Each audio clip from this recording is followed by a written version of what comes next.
Hey guys, this is John, and I'm playing Santecouno again in the 15-minute pool on ICC. So just played this guy recently. Was it just yesterday I played him? I can't even remember. It's either yesterday or the day before, very recently. So looks like we'll have a Benoni this time. Yeah, strange move order to get into a Benoni, but we'll play it the standard way. And I think I'll play a line that I really like for white, and I recommend to a lot of players who play d4, because I think it's just easy to remember and understand. So it's basically this setup where you play bishop d3, then h3, and then knight f3. And the whole point of this line is to make sure black can't play bishop g4 and trade off their bishop, because black has a congestion problem on the queen side in the Benoni, and you don't want to easily allow them to go bishop g4, take on f3. In a6, now that they're threatening b5, I'll probably play a4. Bishop f4 is also interesting, so I'll just think about that for a second. So if I go bishop f4, can he punish that in any way? Don't think so. Yeah, I think I'll throw that in first. Yeah, he does play queen c7, so now I'll play this a4 move. Just a useful restriction move. You want to make sure that they don't expand easily with b5. So from here, if I have my way, I'll try to execute the e4, e5 pawn advance. And it'll have to be prepared, so I need like rook e1 at the very minimum. But long term, I'd love to get that pawn advance in. Yep, knight h5. And now bonus of this h3 move is that I'm able to drop my bishop back to h2. So we've both been playing pretty fast. I feel okay about doing this though, because I know this line really well. I'm still in my book. So after knight e5, I don't want to take on e5. I actually want to go bishop e2 and x-ray his knight on h5.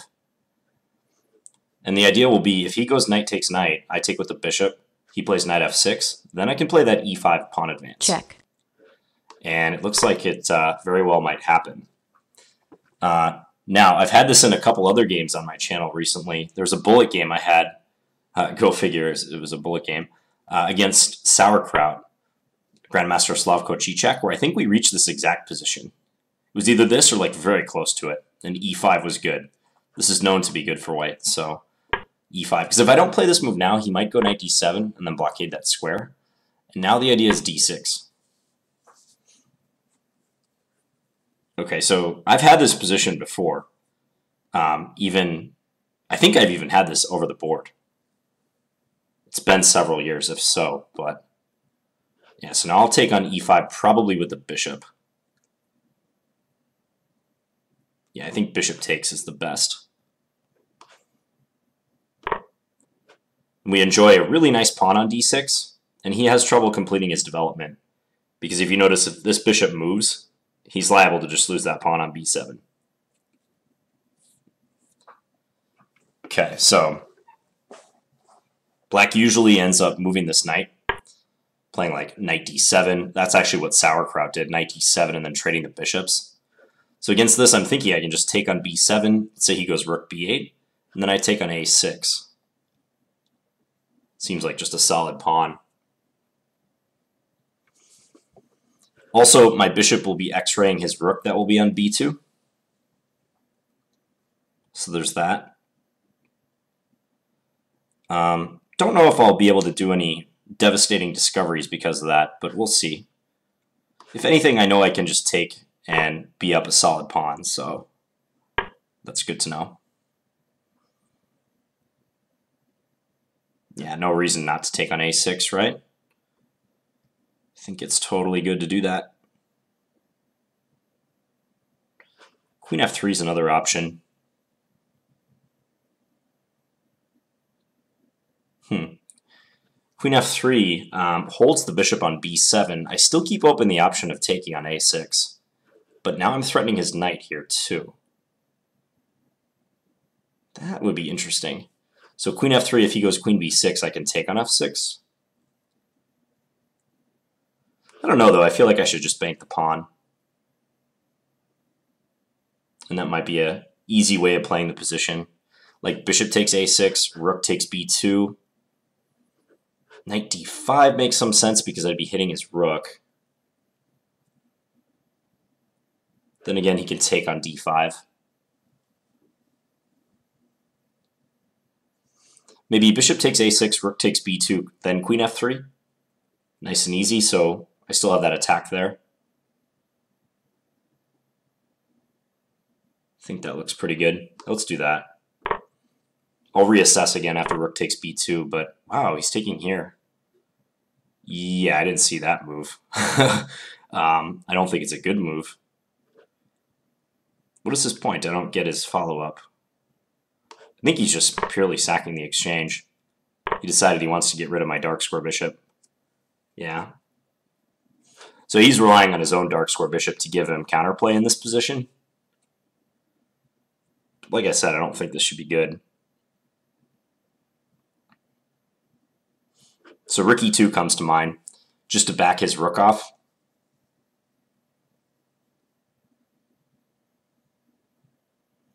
Yeah, I'd like to get pieces off of the dark square diagonal too. So if I can play rook e2 with tempo, that would be nice. Rook e2, if he takes, I can take with the bishop. Yeah, bishop takes e2, should be good. So if here, what if he goes rook b6? Rook b6, probably bishop b5. Bishop takes b5, knight takes b5. No discoveries are going to kill me there. Yeah, let's go rook back to e2. I think this is solid. This player plays just so fast, and the last time I played him, I commented on that because he had a perfectly fine opening as white and proceeded to just play too fast and basically just throw it away. Just blundered a pawn, and that was game over. Okay, so here I'm thinking bishop takes e2. Because even though he can move this knight and use his bishop to attack my knight on c3, there's nowhere like really good that he can move it. I mean, knight d5 or knight e4, I'll just take the knight and I'll get two minor pieces. And any other knight move is not threatening to me. Okay, queen a5. Probably I'll go rook c1, or maybe, yeah, rook c1 looks like the best. Just hold the knight on c3 and also get out of the discovered attack potential.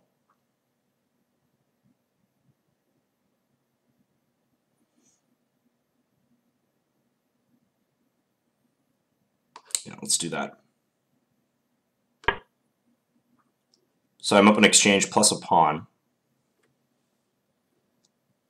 He's really running out of active things he can do.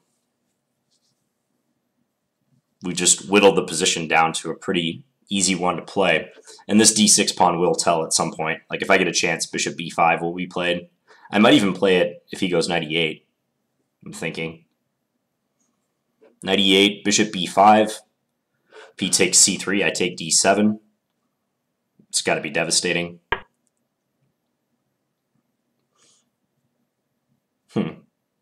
I missed this move. I'm not going to lie, I totally missed bishop h6. Did not see that at all. So if I go rook c2, he has bishop f5. But I have bishop d3 then, so maybe it's not a big deal. Yeah, actually this is probably fine. I just wish I would have seen this. I didn't anticipate this move at all. Okay, rook c2. Idea, bishop f5, bishop d3 holding. Rook c2, he can take on a4. I actually have queen a1 then, don't I? Devious. Yeah, this is fine. I still want to go bishop b5 if I can. I mean, the nice thing is, even if I had to give the exchange back, I still would have been up a pawn. And I probably could have parlayed that exchange into something tangible, too.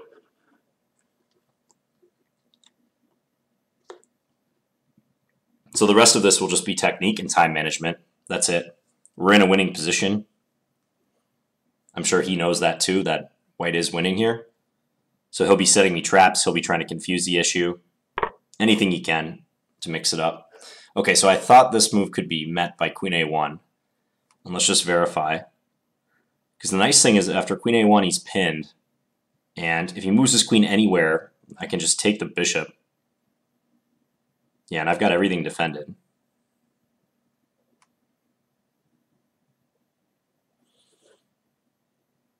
Yeah, I don't think there's anything he can do after queen a1. Bishop d2 doesn't work. I can just take his bishop even. Yeah, let's just do this.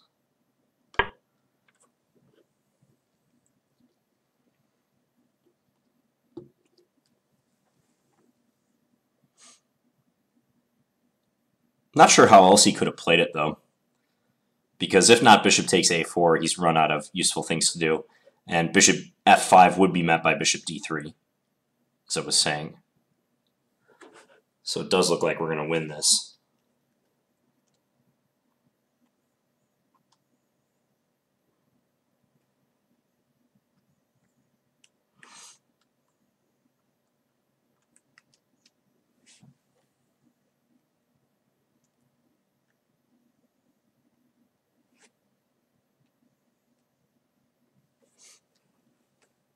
Yeah, there's no way out now.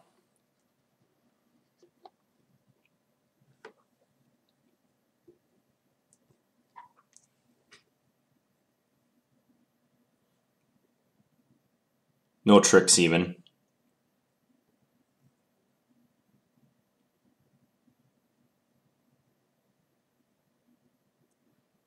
This game is a good illustration of this plan in the Benoni, trying to achieve the break in the center.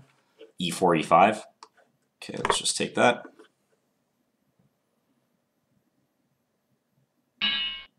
And he resigned. 23-56 after that game. Okay. So let's go back. Unusual way to get into the Benoni via this move order. e6 and then c5. And then d6 even. Gives me an extra option or two as well. Like I could play e4 here if I want. And then if he takes, take this way. Although that shouldn't be anything for white. I could also take on e6, but that also should not be threatening to black. So now we've transposed back into normal territory. So as I was saying, black has issues in developing their queenside in the Benoni because these pieces don't fit together too well, oftentimes. So like the d7 square, for instance, the knight would love to go there, but it would block the bishop, and vice versa. So a lot of times black will try to achieve a quick bishop g4 and take the knight on f3. Excuse me, take the knight on f3. So that's what he'd love to do if he got the chance. So that's why I played bishop d3, bishop g7, h3, and then castle. And some people play h3 first, but I like bishop d3 first. Kind of hides white's intentions a bit more. Doesn't really matter though. Now h3, castle, yep, knight f3, knight bd7, castle. There is a line in this position where they go b5. This is the sharpest line. And here white has a choice of which way to take on b5, knight or bishop. Both of which lead to interesting positions. I won't go into the theory too much here. I usually play bishop takes b5. But it's actually possible that knight takes b5 is the better move. The main point being that black has tactics involving queen a5. So if bishop takes b5, knight takes a4, knight takes, then here, they'll recover the bishop. But there is a line that goes like this, queen takes b5, knight takes d6, where white can keep the extra pawn that they currently have. And likewise with knight takes b5, black can go here. And if bishop takes, is it queen a5 or rook e8? I've forgotten here. Because usually white doesn't take on e4. I think rook e8 and pin the bishop. So usually after knight takes e4, white will castle if they play it this way. And white has an isolated d-pawn, but they have better development in the initiative too. So knight bd7, I castle. I think knight bd7 is a little bit inaccurate of a move order by him. So bishop f4, just attacking his d6 pawn and compelling him to defend it. And then I stop the b5 break. Rook e8, rook e1, knight h5, and we can tuck the bishop back on h2. We have no intention of moving the bishop away from this great diagonal.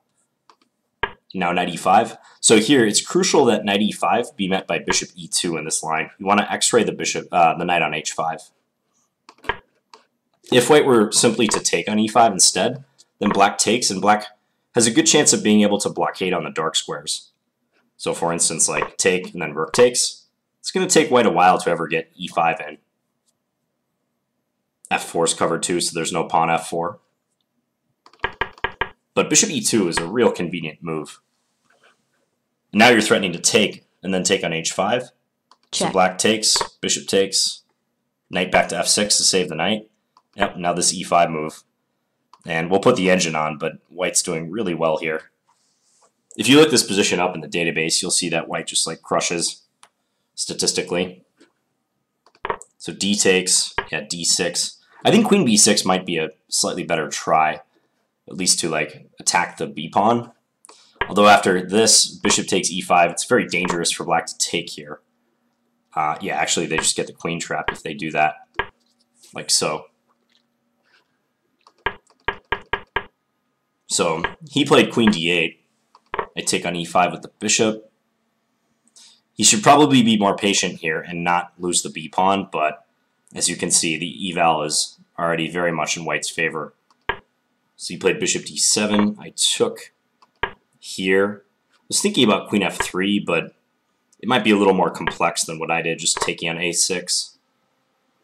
Yeah, now this move pretty much shocked me. There are two moves I didn't see of his in this game. This one, rook takes e5, which, actually, I mean, I should only say there was one move I didn't see of his. It's that bishop h6 move coming up.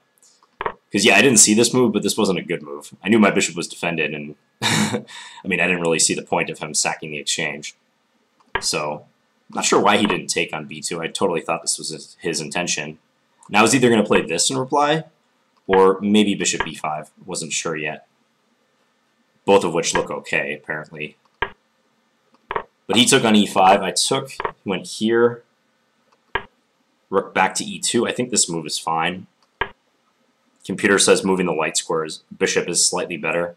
But rook e2 to me makes sense because his rook is threatening on the second rank, and my rook is just kind of hanging on e5. It's in the line of fire of his dark square bishop, so I figure if I can retreat this rook and also attempt to get an exchange, it's fine. Yeah, the computer thinks it's fine too. Now take with the bishop, so no more hanging pieces. You see with this transaction, I solved a couple of my hanging piece issues. I've got loose pieces here, here, and here. It happens, just so happens that he can't take advantage of those right now, but the more I can safeguard those, the easier it will be for me to convert this position, because this is a totally winning position, the extra exchange in pawn. I just have to exercise caution and take away his counterplay. Rook c1. Yeah, this might be a slight inaccuracy. I don't know. Probably doesn't matter too much. Just, I should have seen bishop h6 is the only thing. The engine thinks knight b5 is a better move, which looks maybe a little scary because he has discoveries like that, but I guess there's really nothing, so long as I'm mindful of the c3 square. Yeah, that's absolutely nothing. So here, bishop h6, rook c2, and it's nice that bishop f5 can be met by bishop d3. And he has nothing, no follow-up. So, yeah, he took on a4, and it's all over after queen a1. So I do recommend this line for white if you're looking for a good weapon against the Benoni. I play it almost exclusively against the Benoni. There are some ways that black theoretically can improve on the setup that he chose. In particular, there's some games I've seen where black attempts a very early knight h5, which is interesting. So I believe it's on this move, move 9, knight h5. I think the plan associated with that is after castles knight d7 to try to play knight e5 quicker than usual. Is that how it goes? I can't recall. I think it might be though. So like if rook e1, notice that his knight on h5 is preventing bishop f4. So rook e1 makes sense. But then after knight e5, take and take, he might be able to blockade the dark squares, specifically that f4 square. So consequently, I think white's best move here is bishop g5, trying to misplace black's pieces. And then if bishop f6, you come back to e3 is one idea. And if ever knight e5, again, you're meeting it with bishop e2. Check. But I have played this position, and I think it's harder for white to make progress than in the main line that we saw, where white just effortlessly gets to play e4, e5. If you play this line as black, I mean, it only takes a loss or two where you faced e4, e5 to know that you should really never let that happen, especially if white's not losing material in executing that advance. Okay, well, I hope you guys enjoyed this standard game. I'll be back tomorrow with another one. Thank you guys for watching. Bye.